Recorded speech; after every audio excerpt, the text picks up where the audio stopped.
Yes, Franchise Players Episode 2, joined by my guy Durrell, And we're back.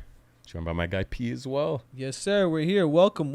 Yes, we're about to jump into it, guys. So talk to me, guys. You guys had a good week? Everything all right? Yeah, been blessed. Been blessed another day, another week, and I can't complain, man. You know, how about you? Beautiful, How's beautiful. everyone? Amazing. That's Amazing. good, Great that's good. week. Blessed. Happy to be here. Amen. How about yourself, Moose? Yeah, good. Everything is blessed. Had some time to catch up with family a little bit this week. Been feeling good, working hard. Got a lot of things on the move.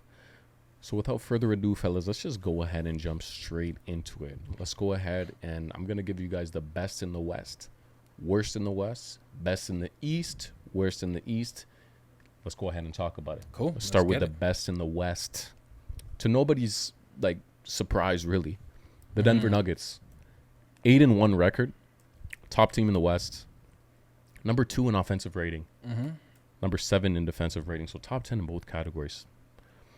They just lost Jamal Murray for about a month. So my question to you guys, should the Nuggets be concerned, or will the two-time MVP and the Nuggets' depth and the young guns step up and produce amidst the loss of Jamal Murray? Obviously it's a concern when you lose, arguably one of the top guards in the league, right? So, but at the end of the day, you still have the reigning Finals MVP and a deep Denver Nuggets squad. So obviously it's still early in the season. So hopefully when Jamal Murray does return, he does return at 100% at full health and at full strength. But as of right now, the Nuggets obviously are still the team to beat in the West, right? As well as the supporting cast, man. Aaron Gordon, he's hooping. Michael Never Swing the Rock Porter is still hooping. Kentavious Caldwell-Pope, he's defensively, he's arguably one of the most underrated defenders in the league, right? So I really like this team, but once Jamal Murray does come back, he's just going to take that offense to the next level. So, yeah, I think they'll definitely remain the team to beat in the West, obviously, until this point. Perfect. Yeah, I think, of course, it's definitely a concern. You know, anytime you lose your starting point guard, especially a player that has such an impact as Jamal.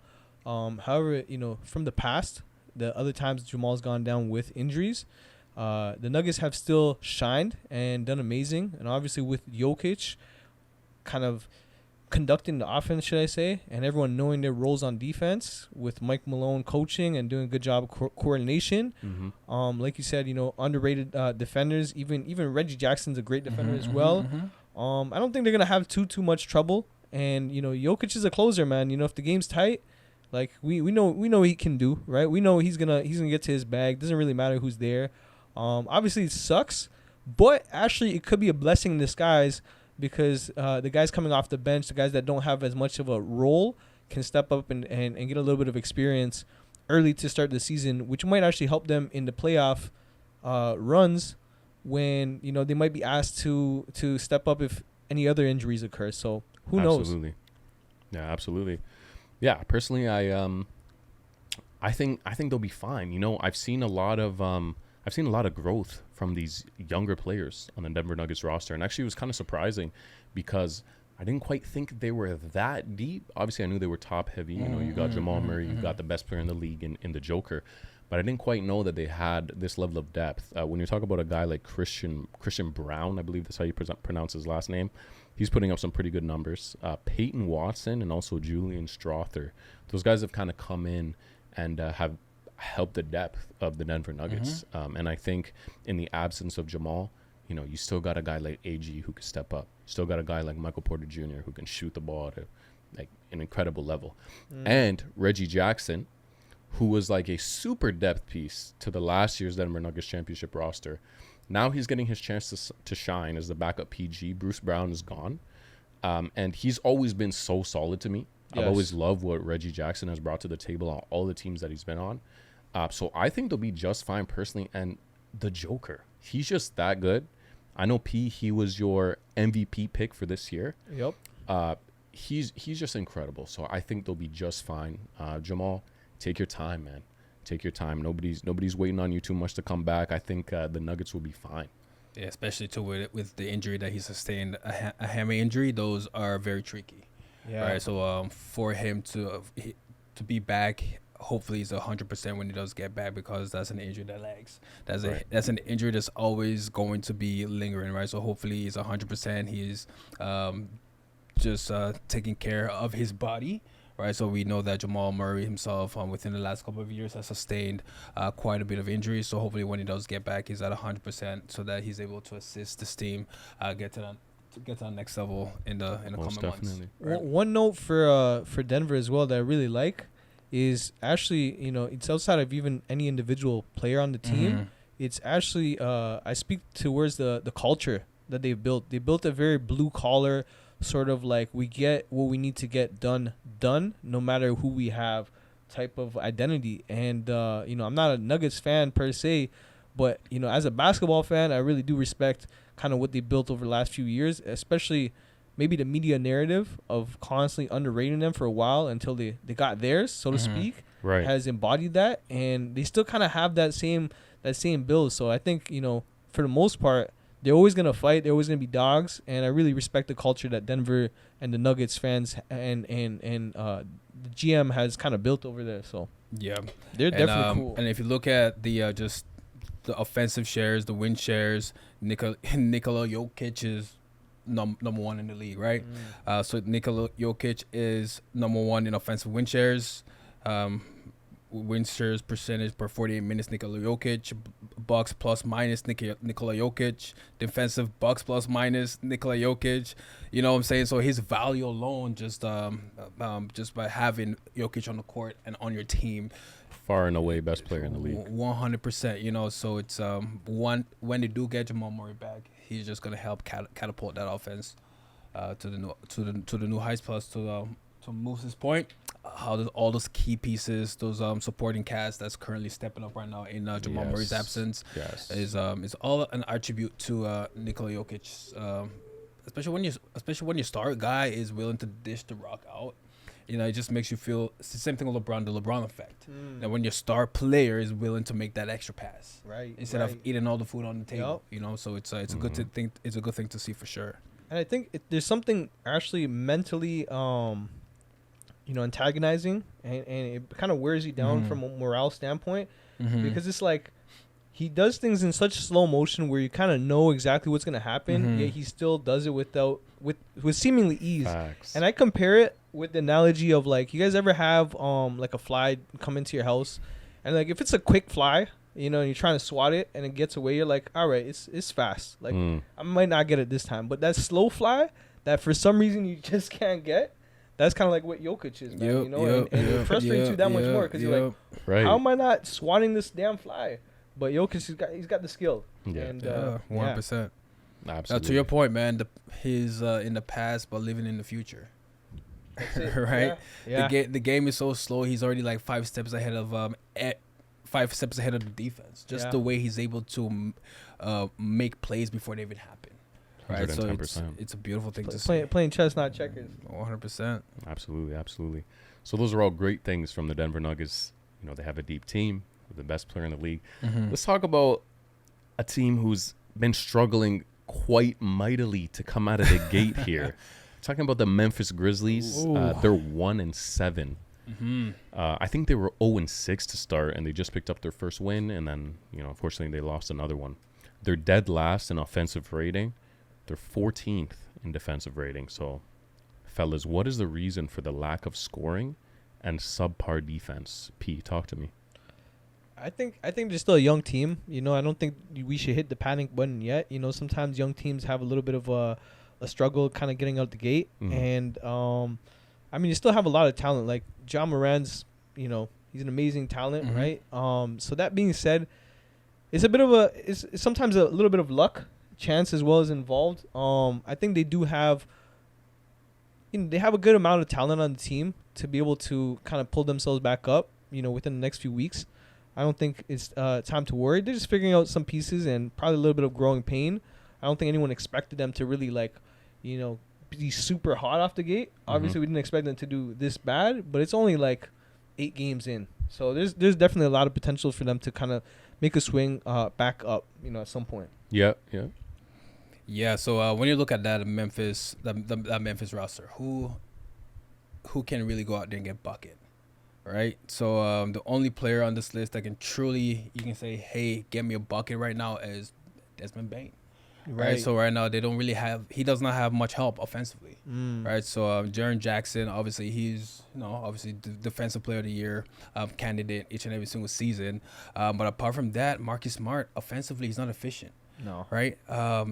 Zaire Williams, he's young, so he still has some growing to do, and also losing Dylan Brooks defensively it was a major loss, right? Yeah. So, and especially with the numbers Dylan Brooks is putting up this season, which is crazy.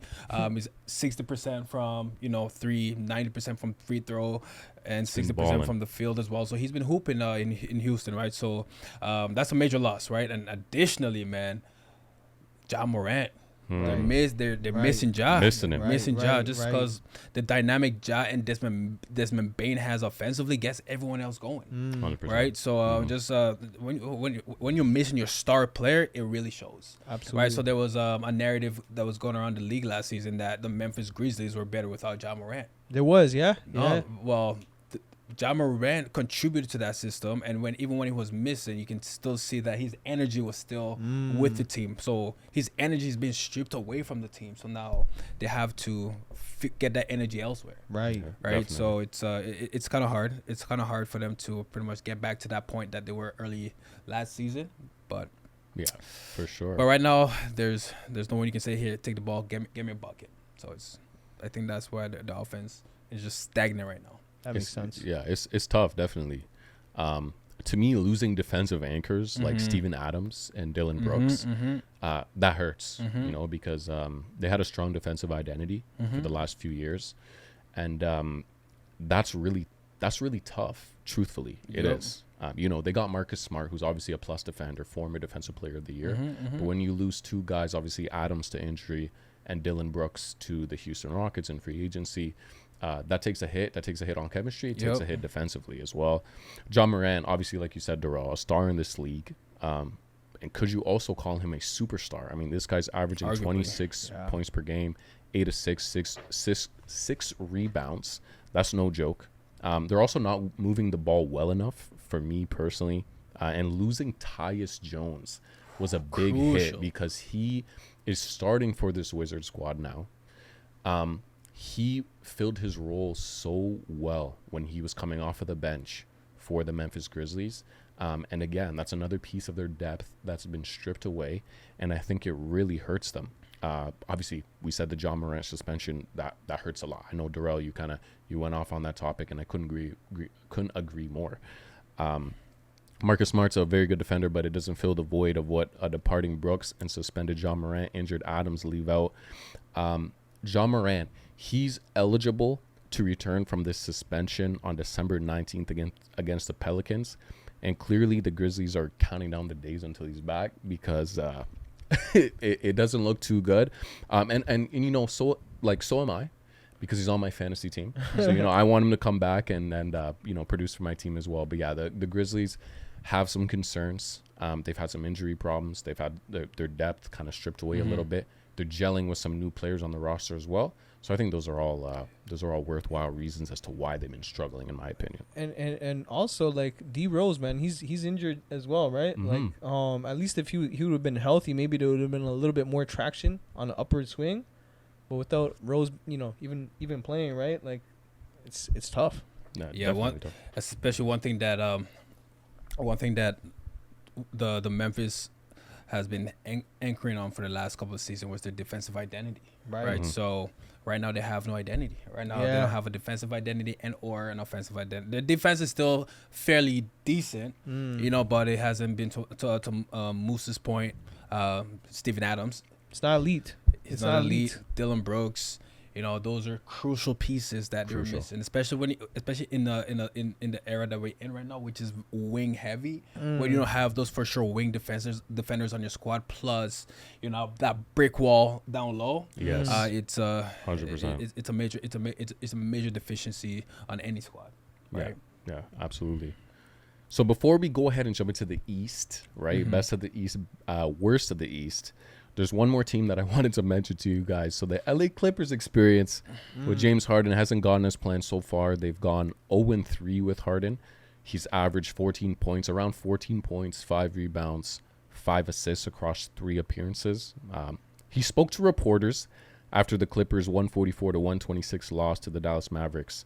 Harden said he didn't have a proper training camp or preseason, and he needs a 10-game window to kind of see where I'm at, quote unquote.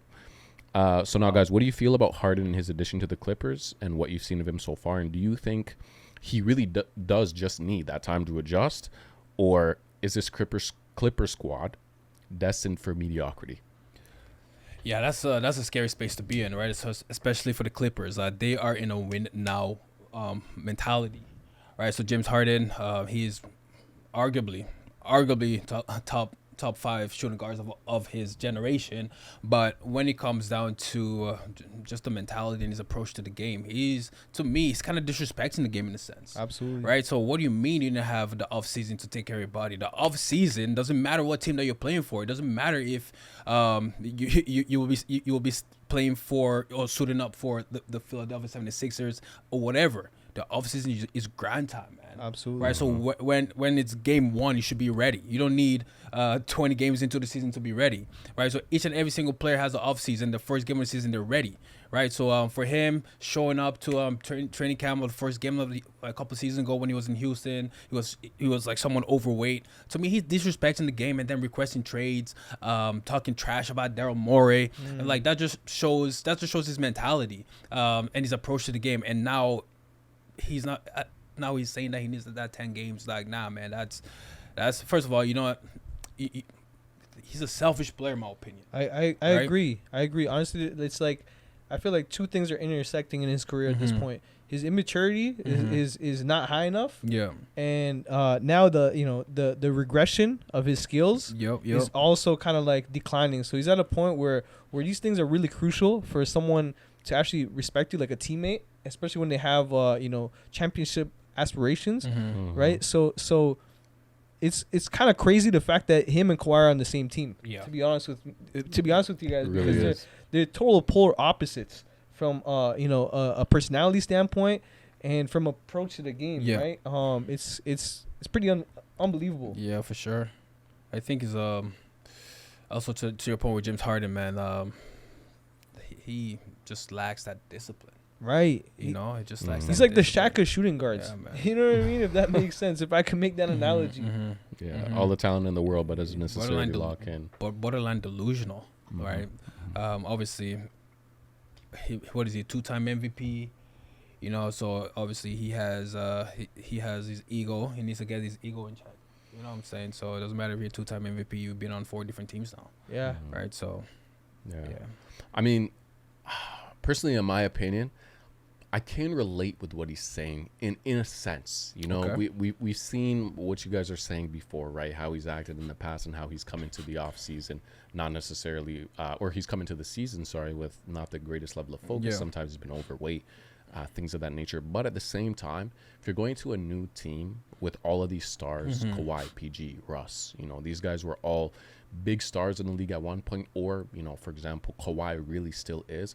I think there's going to be a little bit of an adjustment period. Yeah, there's an adjustment period. Yeah, I just think that for me the biggest thing is the injuries and the egos. How can they balance out their egos? How can they all play seamlessly? So I'm not sure if they're necessarily destined for mediocrity, but I guess we're really just gonna have to see. I think I'll just leave it at that because I don't know what to expect. It could be beautiful.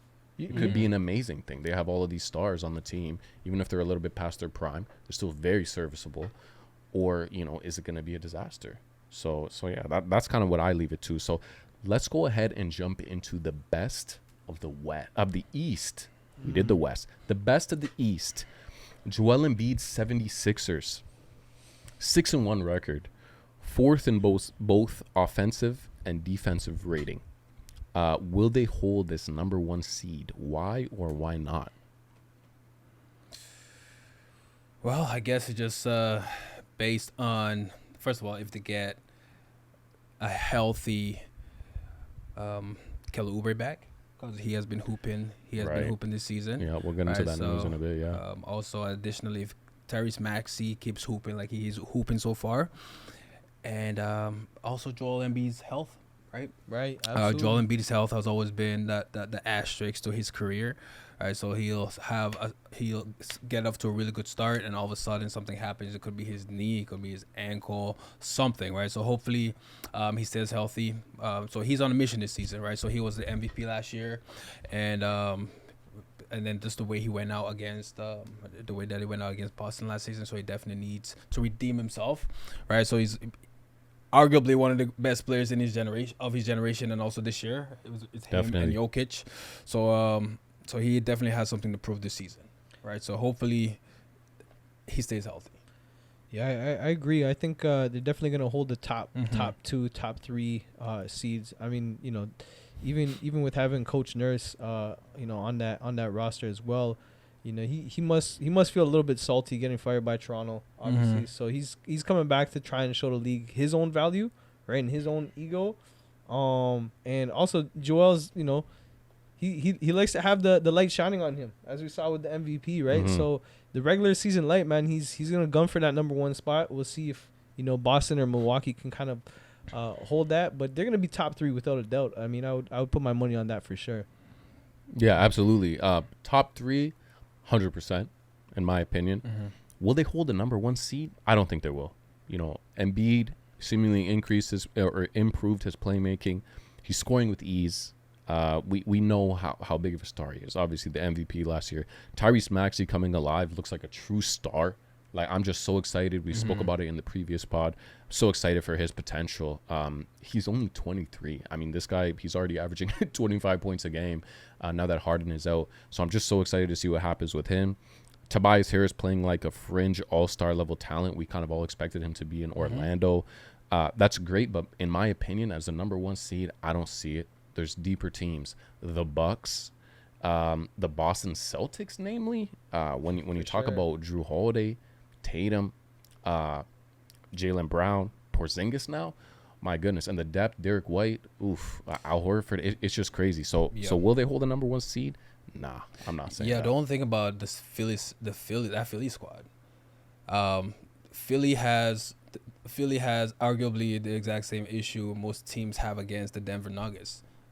They have a big that no one else can guard. They don't have an answer for Jokic. They don't have an answer for Embiid, right? So in terms of when they go up against teams day in and day out, Embiid is going to cause problem, especially to your point.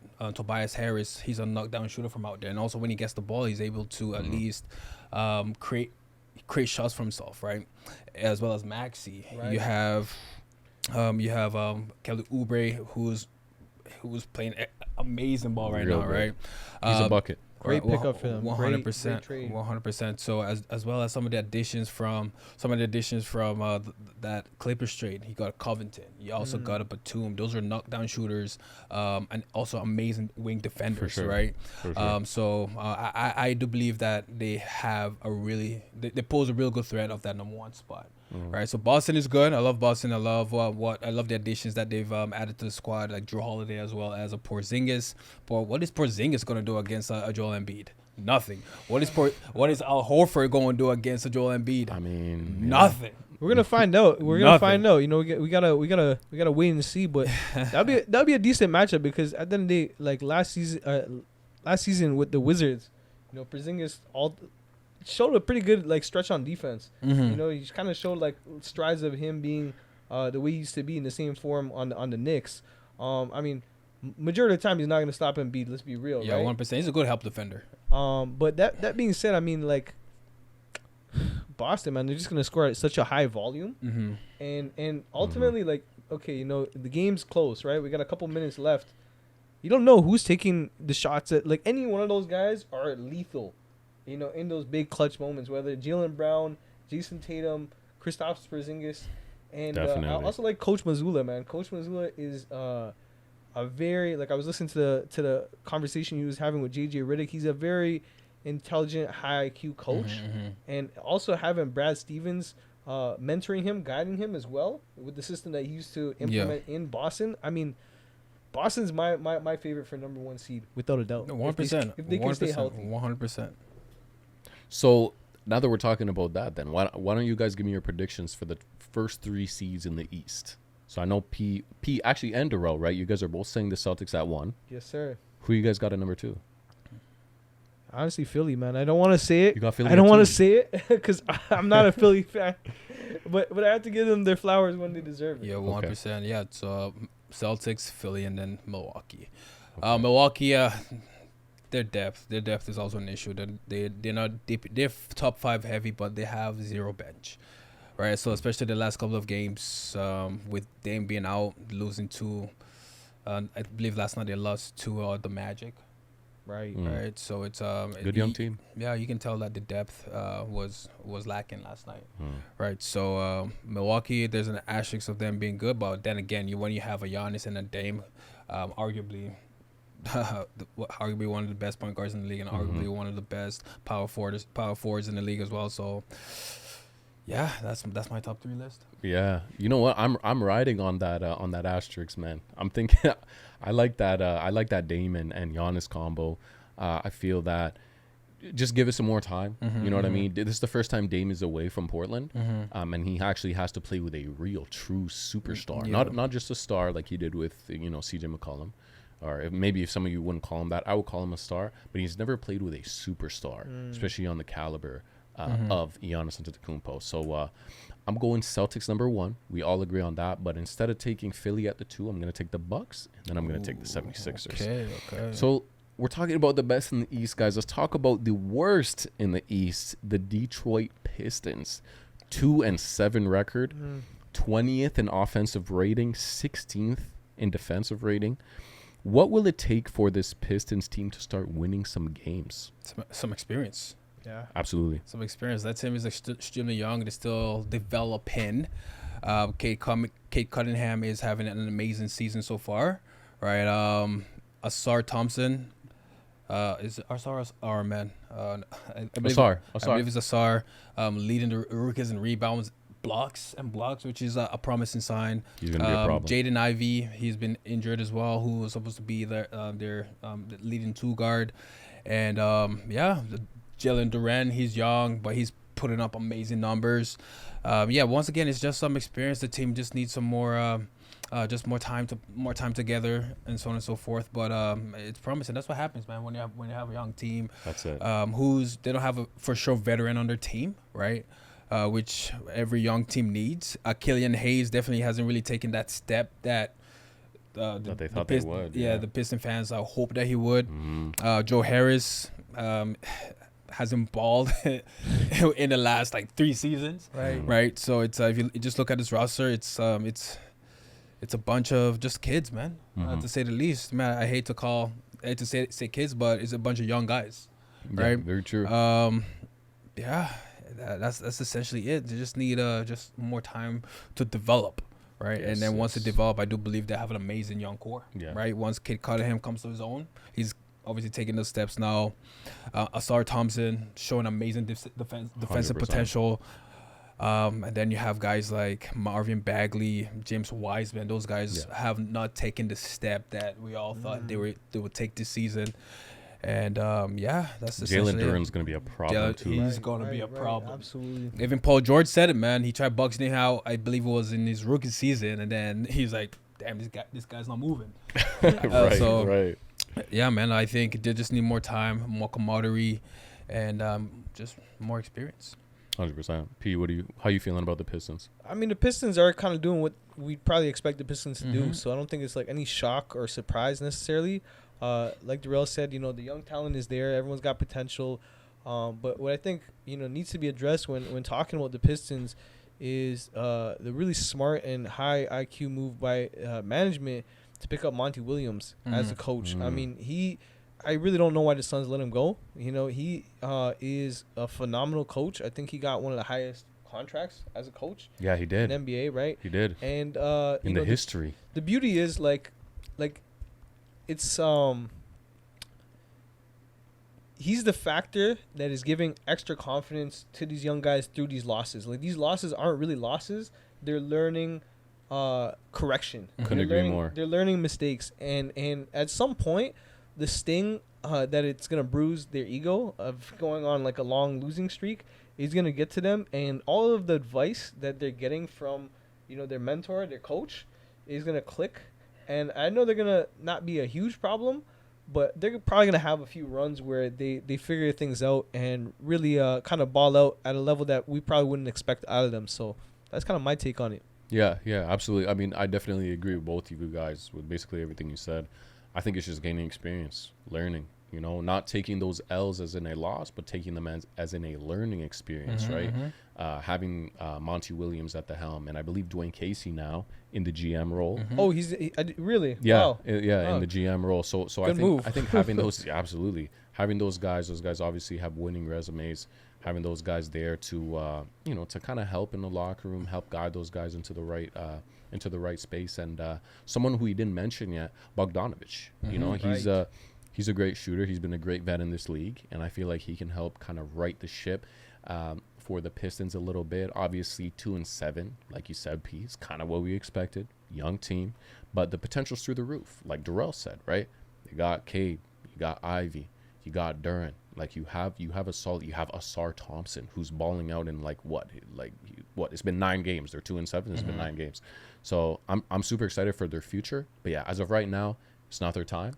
Hopefully, maybe they could get a draft pick or 2 more. Yeah, I see Casey's vision. I see Casey's vision. And when you think about that Pistons team within the next 2 years, 3 years becoming a defensive juggernaut. If you just think about all the defensive pieces and the defensive assets they currently have right now, man.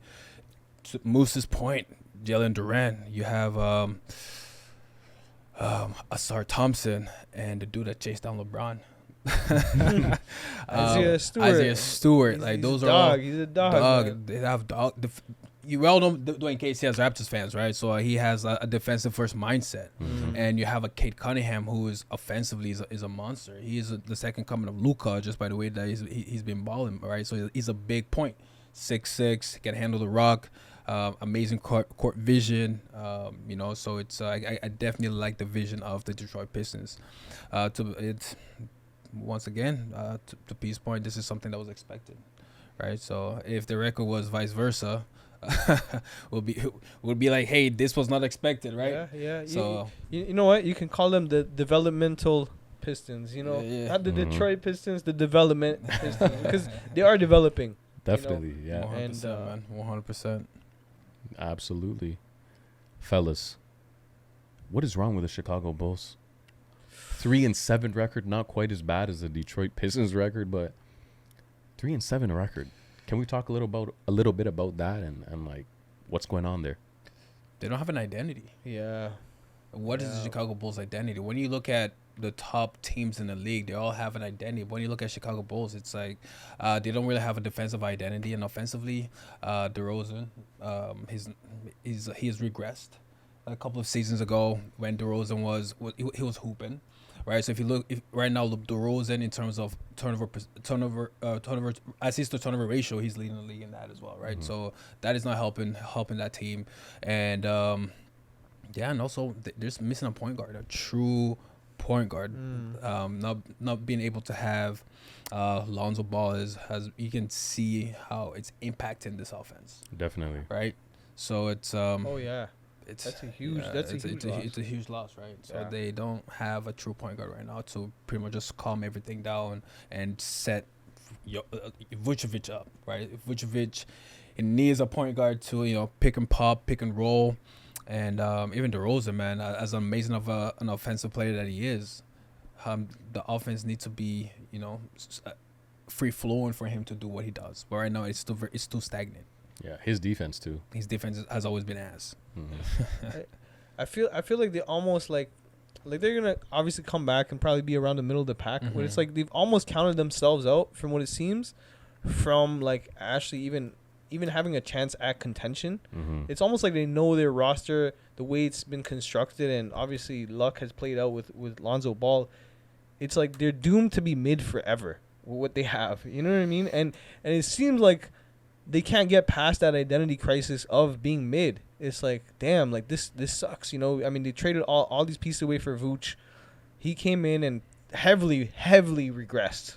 You know, he's not the same dude he was in Orlando, that's for sure. And I don't know about you guys, but that players only locker room meeting after the loss was kind of weird. Because so early too. Because it shows like they don't have trust in the coach. Like the way the coach is talking about, he's like, they just wanted to talk, so I let them talk. It's like, no, like you're an integral part of the team. Like if they can have a meeting without you, and you know, that means you're not really needed. So what the heck are you really doing for the team? That means you're just basically taking up a seat on the spot, which could be actually used by someone who adds value. So clearly, I don't think the coach is adding enough value to the team. And that's probably just one of the many issues that the Bulls have. Right. Yeah, absolutely. You know, the DeMar and the Zach LaVine thing, I don't really see that working as well as it could, No. right? And I don't think any of us have. They're the exact same When you player, talk right? about, essentially, right? Yeah. When you talk about defensively, neither of them play defense, and they both could debatably play the wing position, right? They both could be a small forward, let's say, or shooting guard. But I don't see that defense at all from them, and that's like there are a lot of good shooting guards and threes in the league, a lot of good wing players in this league. Obviously, the biggest concern would probably be the lack of a star caliber point guard. I mean, DeMar is a phenomenal player. Zach LaVine is a great scorer. He's a great player as well. But the thing is they don't have anyone to facilitate. They don't have anyone to really guide the team. Yeah. Take the team under their wing and be like, all right, I'm here, like they did with Lonzo, who gave them that defensive identity that we're speaking on. You know, Lonzo Ball, he was finally coming into his own. You know, he started off on the Lakers, went to the Pelicans, and then ultimately went to the Bulls, and he was coming into his own. He was playing so well, great defense, passing the ball. He was shooting the ball a lot better too. From like, I don't know if you guys remember his first 2 seasons, how bad he was shooting the ball. Yeah, he was really coming form. into his own, and like, I think that season they started really strong.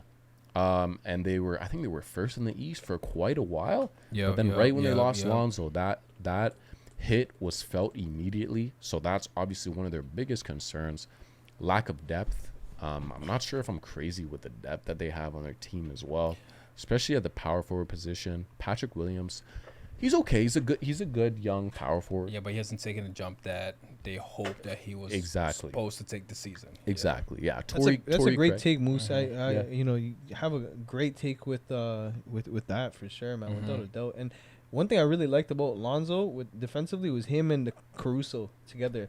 100%. I felt like they were really onto something from like building an identity as like two guards that are just dogs when it comes to defense. Because I really haven't seen that around the league, like two guards that embody such a heavy attitude on defense. And once he got injured, like, you know, Yeah. Caruso's there, It's been but unfortunate. no, DeMar LaVine did not jump into not the at heat all. like him. Not at all. No. And also on top of that as well, you can add Vooch to the mix.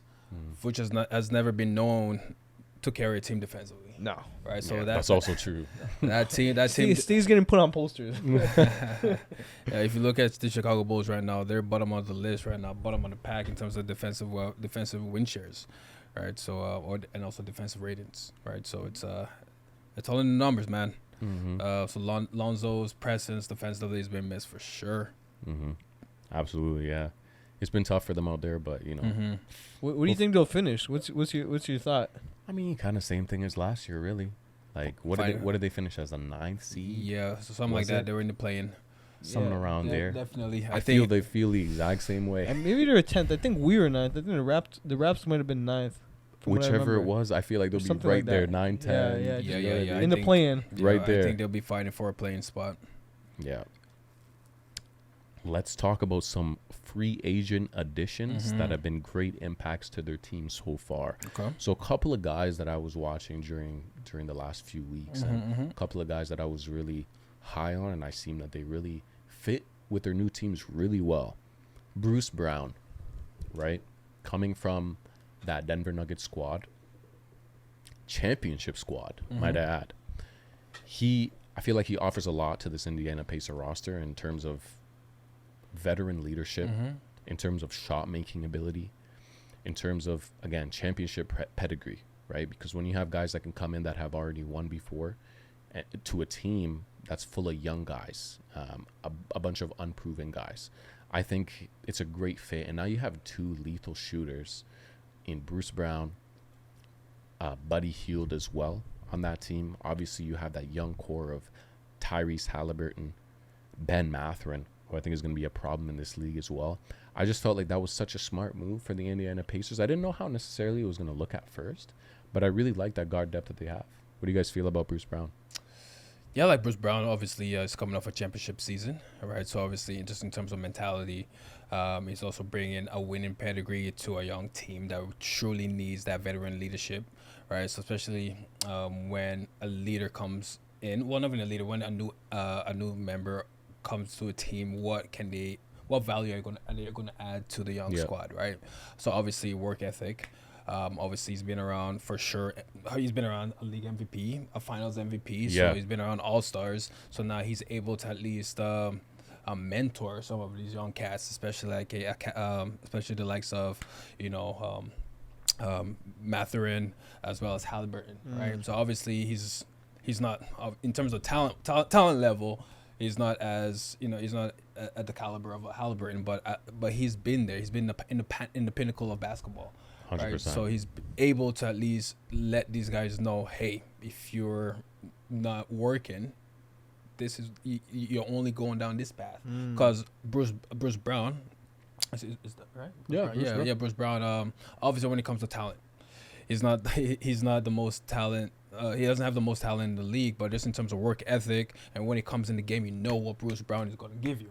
He's going to give you defense, and he's also going to give you hustle. He's going to give you some 3-point shots, and so on and so forth, right? So just his presence alone, man, I think it's extremely valuable to that young team. 100%. Right? We saw how valuable he really was in the third quarter against the Miami Heat. I think it was game 3 of the finals, and I believe they were tied at 1-1, and that's kind of when the tide turned towards Denver's taking the whole championship home. And I remember watching that third quarter and Bruce Brown just having a field day, man. Like, he really stepped up. I was like, damn, this, like, I felt like he, he kind of, he's a bit underrated, and I didn't expect him to have such a impact on both sides of the court. And ultimately, man, I mean, he's a competitor, and I felt like that was actually like a big loss for Denver to kind of walk away from their squad. So any team, of course, he went to the Pacers, but any team he goes to, he's bringing a lot of great energy, insight, and also the fact that he could do what he did on the biggest stage in a basketball career that you could do it on. I mean, fearless. That speaks that you have ice in your veins, man. You are that guy. Even if you're not the most talented guy, you're the most talented you that you could be. And that's who he is. He's the most talented version of himself. So any team would be lucky to have that guy on their squad, without a doubt. Yeah, also another thing with Bruce Brown, man, he plays bigger than his size portrays. Absolutely. So like, the Brooklyn Nets, they were utilizing him incorrectly. Right. So they didn't truly see his value until he went and played with Jokic, and then Jokic truly saw his value, and some of the shots that he was hitting in the finals, those were not expected. No. I did not think Bruce Brown had that in him. He also had some big time rebounds when he was in the finals. It's just hard. Yeah. He has heart, he has hustle, and obviously, once again, having that championship pedigree now, that can also translate into some dubs. And you can see the way these guys are playing out there, man. I'm not saying it's all because of Bruce Brown. It's also a testament to Tyrese Halliburton's just his IQ and his growth as a player. He obviously was an all-star. I believe it was last season. He was an all-star. So all that contributes to the greater scheme that the Pacers are looking to accomplish over there, right? As well as Miles Turner, right? He's everyone's been hoping for Miles Turner to take that turn, right? So he's no pun intended. Yeah, I was thinking the same thing, bro. Right. So obviously, he's a knockdown shooter, arguably one of the best shot blockers in the league. Right, so and then the addition of Bruce Brown, it also adds to that defensive identity that the Pacers are looking to build. Durrell, you mentioned heart when you were talking about Bruce Brown. I couldn't agree more. Another player with some real heart, Dillon Brooks. How do you guys feel about his fit with the Houston Rockets? I love it. Yeah. I love it. I think that's something that the Houston Rockets needed, right? Especially how young that team is and how, first of all, how disorganized they were last season, right? They had a whole lot of nutcases, right? But Dylan Brooks, obviously, he has his antics, right? But when it's game time, he's locked in. He's locked in. He's extremely emotional on the court. Yeah. Yeah, he wears his emotions on his sleeves, right? So that was an amazing addition as well as their coach, Ime Udoka. Like, he's an amazing coach. Look what he did with Great addition to that team. Look what he did with that Boston Celtics team a couple of seasons ago. He was able to lead that team to the finals, right? So he's an amazing coach for that team. Dylan Brooks as well as Fred VanVleet. They add that veteran presence those young talent over there in Houston truly needs, right? So especially a guy like Jalen Green, right? So now he's able to play his role. He's able to play his position. Definitely. As well as a guy like Jabari Smith. He can also grow into his position, as well as Alfred Sengun, right? So Dylan Brooks, I think that's his energy alone defensively. You know, just motivate these guys to play harder. We all play ball, right? When you know that there's a guy that's out there he's laying his life on the line for on every single play, man, you're gonna ride for him. You're gonna ride. You better give something, man. 100%. Right. So he's an amazing addition. You need those energy guys, and you can tell the Memphis Grizzlies are hurting because they don't have a Dylan Brooks on their team right now defensively. Yeah, absolutely. Yeah, I mean, glue guy, right? When you talk about his antics on the Memphis Grizzlies, when you talk about, his dancing, right? Like he's a glue guy, right? Yeah. People you either love him or you hate him. I'm sure if you play against him, you hate him. But if I'm sure if you play with him, right? Like a lot of players, like Pat Bev, you would hate him too. But you know what I mean? He's the type of guy that gives you like will kind of help build chemistry and kind of sustains chemistry among guys. So I really love that about him. Again, his toughness, right? His defensive identity, like you're saying, Durrell. I think that's a really big thing, especially when you're trying to show a group of younger guys like the Jalen Greens, the Jabari Smith, the Alperen Sengun, even Amen Thompson. You know what I mean? When you're trying to show guys like that, show younger guys the ropes and how to operate yourself and how to operate in a respectful and professional manner in an NBA environment, I think Dylan Brooks is good for that. Like I said, he has his antics, but at the end of the day, it benefits the team. And then someone who was I was actually going to transition into next would be Fred VanVleet, his teammate as well. Yeah. So I think Fred VanVleet has been pretty serviceable in his role with the Rockets. They've been winning pretty well. And again, I just think he's another one of those guys that, okay, is he maybe the best fit? Maybe not. But I just think that toughness that he brings, he's kind of like a bulldog. He comes from the Kyle Lowry point guard tree. You know what I mean? So he shares some of those attributes. You know, he's able to dig down and get steals and things like that. And I like both of these new free agents that the Rockets have brought in. How do you feel, P? To be honest with you, I definitely agree with both of you guys when it comes to Dylan Brooks. You know, he's absolutely defensive firepower, you know, and we were talking earlier, we were having an off-camera conversation about, like, you know, defending someone, right, who's just automatic. Like, obviously the guys he's going up against are legends, right? But if you can get a slight edge on their mind and get into their brain just a little bit, which he obviously tries to do with his antics, right? Then you have a little bit of an edge, because instead of thinking about, you know, making their shots, they're thinking about, you know, maybe some of the silly stuff that you're doing throughout the game to get into your head, which means you kind of won. You know, you got a 1% chance that a guy like KD's gonna miss a shot that's normally automatic because, you know, you taunted him or did something like that. So I love the energy he brings for the team. I love the energy he brings for the league, actually, because, you know, to the young guys watching the NBA, it goes to show you don't have to just be a scorer. You know, like, yeah, that's kind of like what's glamorized and so forth. But sometimes you can be a blue collar guy who's just gonna kind of like stand up for your teammates and not be a bully. I wouldn't call him a bully, but, you know, a tough dude. He's just a tough dude. He's like, yeah, it's like, I'm not gonna back down, and I play to win. And if I lose, I'm gonna try and win again. I'm maybe a little bit biased because he did so great for Team Canada, getting us a bronze. Right. You know, that really impressed me to see him. And as a Canadian, like, you know, I tip my hat to him. On the other side of things, talking about Fred VanVleet, I think there is a problem. I think there is a problem with him on the Houston Rockets, and I think we had this issue on the Raptors as well when we had him last season, is that he slows down the offense.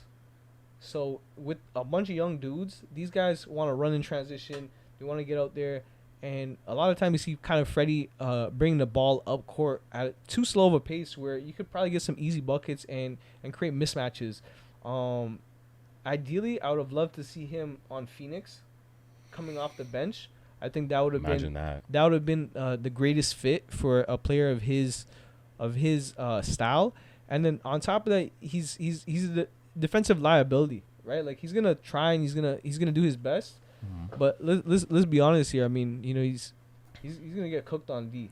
You know 100%. What I mean? Like, I mean, truly, even if he tries his hardest, man, he might get a steal or something here and there. And then there's another layer that that kind of drives me nuts about. Let it all out, P. I know. I'm ranting. I'm going on a rant, but you know what it is? It's the last second closing shot. I don't know if it's IQ, because I think he has the IQ to make the right plays, but I think it's the ego that he wants to be the dude to take the last shot. Yeah. And showing the young guys that is not necessarily what you should be showing. Mm-hmm. Fair enough.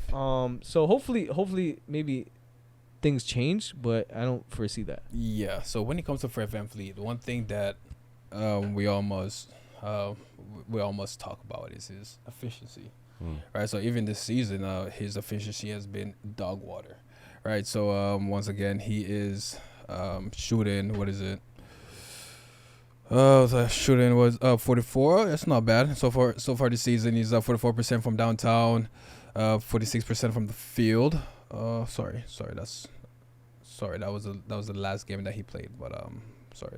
All good. What is he averaging on the season? So there we go. So he's averaging 16 points on 37.6% field goal percentage, and that cannot happen when that is your leading point guard. Mm-hmm. Right. So once again, 37% from the field, as well as 37.3% from downtown, and that's terrible, right? Especially when it comes to playoff time, that is not serviceable, right? Especially when you already have a young gunslinger like Jalen Green, who's obviously we all know he's not efficient, right? So when you have your one and your two are inefficient, that is just a recipe for disaster. Mm-hmm. And to P's point, the fact that Fred VanVleet is a defensive liability, so he is shooting a terrible percentage in one end, and then he's giving up, a high percentage shot on the other end. So that is not a recipe for that is not a winning recipe, right?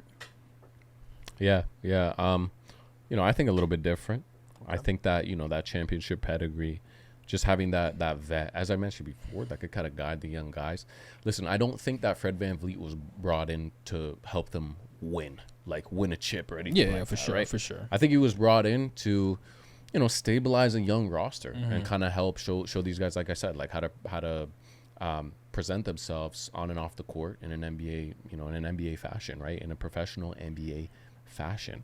So, yeah, I think a little bit differently, but I could see your point. He is inefficient, like you said. You said what, 37%? Mm-hmm. Oh my goodness, that's not good at all. And that's and when you're talking about like your lead point guard, that's not good percentages at all, right? They got to be able to score the ball as well as facilitate. Obviously, 8.4 assists per game is super high, but yeah, I'm. I like the move, but I guess I don't love it. They're not going to be a winning team. Nobody expected them to be, but yeah. Exactly. So my thing, especially when your leader is shooting those percentages, how are you supposed to coach? How are you supposed to coach the young guys? Telling the young guy, "Oh, that's a bad shot," when you're arguably taking the worst shot out of everyone on the squad. Literally. Right. So there was a game a couple nights ago. I believe they're down by, I believe it was at 1 point, and he took an ill-advised 3-point jumper to take the lead, right? We're used to seeing that. Oh my gosh! I know. What? I know. It was just. Love you, Freddie, but nah, man. That's you have to lead by example, right? So be the point guard and shoot when you need to shoot, and don't go out here hunting shots, man. First of all, you're a 6-foot guard, and obviously when it comes to finishing on the rim, Fred, is one of the worst at finishing around the rim, Yes. as well as in terms of 3-point percentages. He's a pretty okay 3-point shooter, but I just believe when he comes to that young roster, he needs to foster that offense. He needs to nurture that offense. He needs to make sure that Jalen Green is eating. He needs to make sure that Jabari Smith is eating, 100%. as well as Sengun. I think they need to run the offense through him a little bit more, right? Because he definitely has Jokic-like tendencies. Absolutely. Right. So I think Fred VanVleet needs to come down to earth and realize, to your point, Moose, why he's here. You're here to help these players take their talents to that next level. Take that leap. Definitely. Yeah, exactly. And I'm not sure like how good of a job he really showed with Scotty Barnes.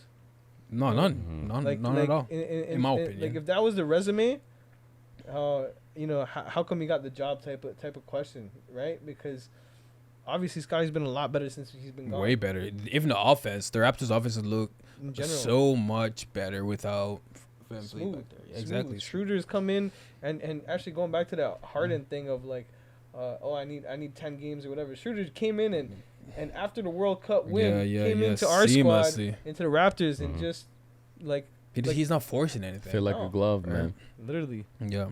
Yeah, definitely. All right, so let's go ahead and jump into the biggest surprise team for you guys, and then we'll jump into the biggest disappointment. So who do you guys got for your biggest surprise team? The biggest surprise team. That's a really good. It's Bunch still of early surprises. for me, honestly. Yeah. It's still really, really early because, again, things are kind of finding their flow. Week 3. But of course, the Pacers. Definitely Yeah. Pacers, Mm. right? Like they're what, third seed or fourth seed in the East. I think, not sure the record. I guess probably 6-4, 6-3. Yeah, I think they have about 6 wins, if I'm not mistaken. Durrell, you want to pull it up? So the Pacers. Yeah. Pacers.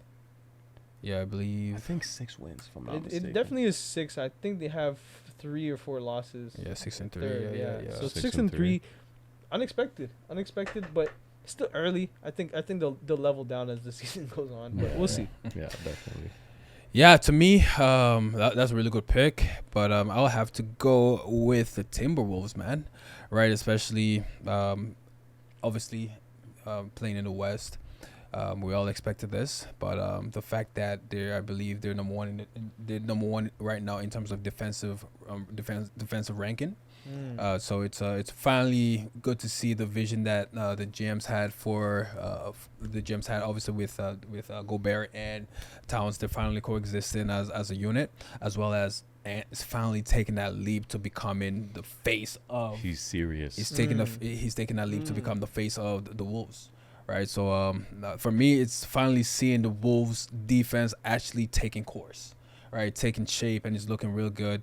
Now we just need Towns to now take that next step. We've all been waiting for Towns to take that next step each and every single year, but he comes in each and every single year showing promise, but it doesn't really translate to dubs. Right. Right. Right. So this year so far 6-2 is that's extremely promising. I wasn't expecting that, but the Wolves are looking real promising right now to me, man. Wolves are looking so nice, and honestly, both of you guys had my picks. The Pacers, like I said, I just love what Bruce Brown, Buddy Hield, Miles Turner, Halliburton, Mathurin. I love Mathurin, even though he struggled in his first few games.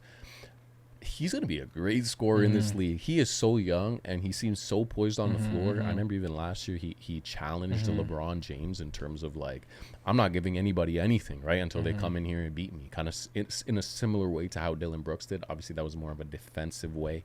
But Mathurin still at that young age decided to challenge LeBron, which I thought really spoke to his confidence, which you really need, especially as a young player in the league. If he has it now, imagine in 5 years when he's like 26, 25. How he's going to be, right? So the Pacers, I love that pick, P. Durrell, Timberwolves, right on the money. Talk about Ant-Man. People are comparing him to the next Michael Jordan. Might be a stretch, but he's playing so well, and he's so young. Again, I think he's 22, if I'm not mistaken, 22 years old. Yeah, I believe so as well. Rudy Gobert, he's really come out this season with like an increased sense of urgency and increased sense of purpose. We didn't really get to see Gobert and Towns gel like we wanted to because of the fact that Towns was injured the majority of last year. So I like that they're back together. They seem to like be coexisting. And that Timberwolves squad is scary. Like Nas Reed, like potential six man of the year. He's looking He good. can give you threes. He can give you stops. He can give you rebounds. He can get you some points. Underrated. He's really good. Underrated. Super. Another guy, Jalen McDaniels, right? So good. So good. Wait, is it Jaden or Jalen? I always get them mixed up. Jalen is on the Raptors. Jaden is on the Timberwolves. I Clarify honestly, for me, guys. I'm not 100% sure, bro. I'd be lying Okay, if tell me who it is. Jaden. Jaden McDaniels. He's a defensive stopper. That guy to me is like a younger OG Anunoby. He is. Like the way that he's able to defend the ball. He's so good. So that Timberwolves squad has a ton of weapons, and I'm super excited for them as well. So I really, you guys literally, those are my 2 picks. So I just had to elaborate on those a little bit. In other news, John Wall still pursuing an NBA comeback. And I quote, "I'm still dedicated to getting back in. I think something will happen soon." Wow. So fellas, talk to me. Which team will benefit the most from John Wall on the roster?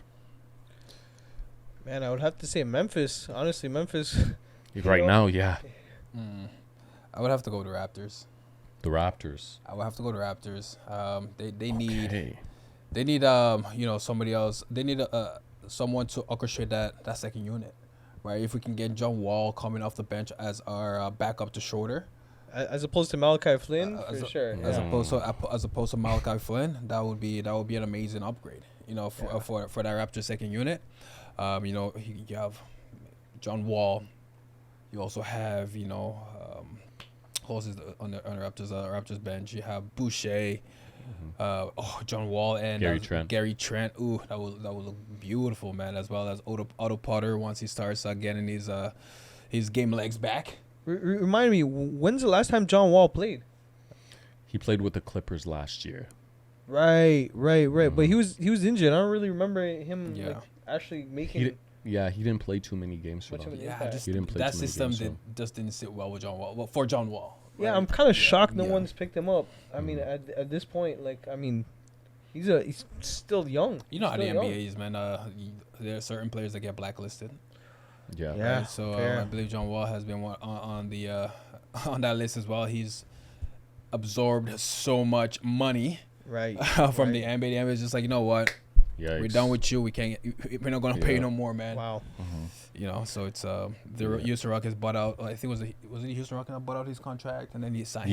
From the bought his it contract was. out, and then he signed with the Clippers. You know what I'm saying? So it's There's 2 other guys that I wish would kind of come back into the NBA that I don't think. Okay, Kemba for sure. People notice that he's no longer in the league. Yeah. But also Serge, man. Serge Ibaka's playing Serge. in I think Germany, and I wish that the Raptors would have signed him because he just I know he still got it, man. He's a dog. You know what I mean? Beautiful. Like Yeah, 100%. But John Wall. John That Wall. would be nice Yeah. to the under Raptors. You know what? yeah. Because being Raptors fans, to see John Wall in a Raptors uniform would actually be it would be so weird to me. Just because He used I to don't know. give- I he always used to think of give us that. the business. He used to give us the work, Right. and then on top of that, we got swept by Brad Beal and John Wall on that Wizards team back in 2015. So just to see that, I'd be like, oh, it would kind of I don't know if I'd love it to be honest, but I think a team that would love his services, honestly, I think somebody like the Philadelphia 76ers. Okay. I think the Miami Heat. Oh yeah, Miami Heat for sure. think the man. Miami They Heat. could Yeah, use yeah, kind of yeah. anyone at this point. You know what I mean? You know what I mean? Yeah. I was also thinking in terms of a rebuilding team that might need a vet like Wall. I was thinking, what about a Wizards reunion? Yeah. Yeah, but at this The point, Wizards are struggling. But at this point in John Wall's career, does he want to go to a rebuilding team or does he Exactly. want to, win a championship, right? So at the end of the day, when it comes to legacies, your legacies are calculated by the amount of rings or championship rings that you have. Right, so there's the difference between Kenny Smith and Charles Barkley. You know what I'm saying? Man. Charles Barkley had an all-time career, but obviously because he did not, go to the promised land or even left the promise. He's been to the promised land, but obviously, he was halted by Michael Jeffrey Jordan. So obviously, I think John Wall definitely would definitely want to go to a contender than a pretender. Definitely. That's fair. But at the same time, like, you know, can you really be picky? You, You know you what I cannot. mean? You cannot. this point- Definitely, beggars can be choosers, man. One last thing I wanted to touch on. So, you know, unfortunately today we heard the news of Kelly Oubre being hospitalized after getting struck by a vehicle. He is in stable condition and his injuries aren't considered season ending, but what an unfortunate thing to hear about, especially with the type of season he was having. I mean, it's messed up all around, but he's dropping 20 points a game. You know what I mean? That's just so unfortunate, especially for that Philadelphia 76er squad. Super glad to hear that he's in good health, it seems. And, you know, it's not a season-ending injury. Yep. But, yeah, guys, speak a little bit about that. That is extremely unfortunate, right? Especially the season that he's been having so far, right? He's been an amazing addition to the that Philadelphia organization, right? It's so unfortunate for that to happen to him at this point in time. At this point in time in the season, it's so random, and but at the end, but blessings, man. Prayers out to him, prayers out to his family, because that must have been an extremely scary moment for everybody, his family, right? 100%. So prayers to him. Hopefully he returns completely healthy and ready to go when he's back, right? So hopefully it's nothing that's gonna linger, and nothing that's gonna cause potential, you know, season-ending injuries, surgeries, or whatever the case may be. So but as of right now, based on the sources, he is in non-life threatening he is in a non-life threatening condition. So at least that's positive signs moving forward. Definitely. I would definitely wish him all the best, Yeah, for and sure. you know, hope that he recovers healthy, but also, you know, mentally, hope that he has, you know, a cast of family, friends, loved ones who can be there for him and support him and kind of help guide him towards realizing that as important as basketball is, you know what I mean, being healthy in general is far superior to having a good or bad NBA season. 100%. That's you know, that's way at the bottom of the tier of, you know, priorities in life. Mm-hmm. So I just wish that, obviously, for him to be healthy, but also those around him to guide him to, you know, mental health recovery as well, because I'm sure there's definitely some trauma in something like that happening to someone. So 110%, yeah. Prayers up to Kelly Oubre, prayers up to his family. Unfortunate situation, but glad to hear it's not life-threatening. Yeah, right? 100%. So it's tough news, but think we'll go ahead and end it there. Guys, thank you so much for tuning in to episode 2, Franchise Players Podcast. appreciate you guys so much. Joined by my fellas here. Yes, Durrell, yes. 100%. Really 100%. appreciate it. Hey, follow us on Instagram. Yes. Comment, let us know First what you guys Franchise think. Players Podcast on Instagram, as well as follow us on TikTok, Franchise YouTube, all of Players. All right, so follow us on all streaming platforms, and yeah, All let's get streaming it. platforms. It's love. get it. It's love. We Peace. outta See y'all here. next week. Peace. Let's get it.